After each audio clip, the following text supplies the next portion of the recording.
Well, hello, my friends. This is Everett Johnston, author of Commercial Plumbing Maintenance. Today we're going to talk about installing a submersible pump. When you get rainwater in your home, and let's say you've never had any rainwater, you've had your house for numerous years, and all you have is a floor drain in the basement. And if you don't have a basement, or if you don't have problems in your home, then this is not for you. But if like to learn how to install one properly, I'll show you how to do it. First, you buy a tank, okay? They sell tanks at plumbing supply houses, the proper ones. Home Depot, Lowe's, like that, they're not always proper. They're a tank. They just sell a sump tank. And they're fine if you get water on the concrete and it comes up. But if you want to actually capture water to coming underneath your concrete, um, running, what do they call it? Water underneath the ground, shall I say. I forgot the name. But anyway, so you buy a tank, okay?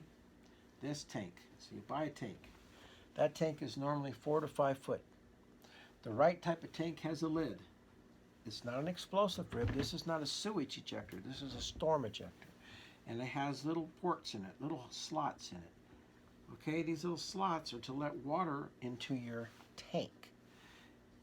Okay, so when you install this tank, this is the ground floor, the basement floor. You have to jackhammer this in. You have to cut a big hole. But now, you're going to put rock, 1-inch rock, all the way below it and above it. So if this was a 5-foot tank, you're going to be going 5'6" deep, or even 6 foot deep to put rocks in here. That's for the water to come into the tank, and the dirt and stuff won't get into the tank. Okay, so now you got your tank in, and now you understand how to put the tank in. Wow, that saved you a lot right there. You're starting off right. It's a lot of work. You got to dig it out. You got to take the dirt out. Okay, then you put in your pump. Always leave room, 6 inches minimum, okay? Little higher is fine. You put in your pump. I like Zoller pumps. They have a variety of kind. They have one that comes here like this and has a little float. They have one that comes like this and it has a little ball. Okay, whichever one you like. Either way, you come out of this and you have a 2-inch port.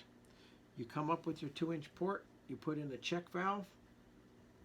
Okay, this check valve will keep the water from coming back down. You run your water back out of the building, out into far away from the building. Minimum 5 foot. Further the better. In some rare cases, if you get a permit and you get the inspection, you can, on your building sewer, if you've got a lower building sewer, let's say down here, you can take this and you can run it up and then come over and dump it into it. Don't go up into it, come up and over. All right, that's how you install it. So, take a look. And maintenance is checking this. The bigger the building, you're going to be having bigger problems, but you're always going to maintain it. And there's other safety features. You can put a switch in here, a little switch that tells you that the water's gotten too high, a high water alarm. And in large commercial buildings, they put in high water alarms. And that's a very good thing to have. Even in your home, you can buy a little float that goes, plugs in, because this has to be plugged in. You're going to have a switch here somewhere to plug in that pump. So you can put in a high alarm right here. You can put it however high you want it. Normally the water will start pumping about there. You can put your high alarm, a foot above it. So if the water were to get too high, that would tell you that your pump's not working, rather than going in there and have to take off all these bolts. But maintenance is running water down into it and making sure it works. And you want to do that at least once a year. But okay, well, thank you. Take a look at my book, Commercial Plumbing. They have it all kinds of ways. I got the hard copy now. I got the soft copy. I got the Kindle copy. All right. Have a great day. Enjoy yourself. This is the way to do it right. Don't mess around. If you've got a lot of water, it keeps coming in. This is the right way. Bye.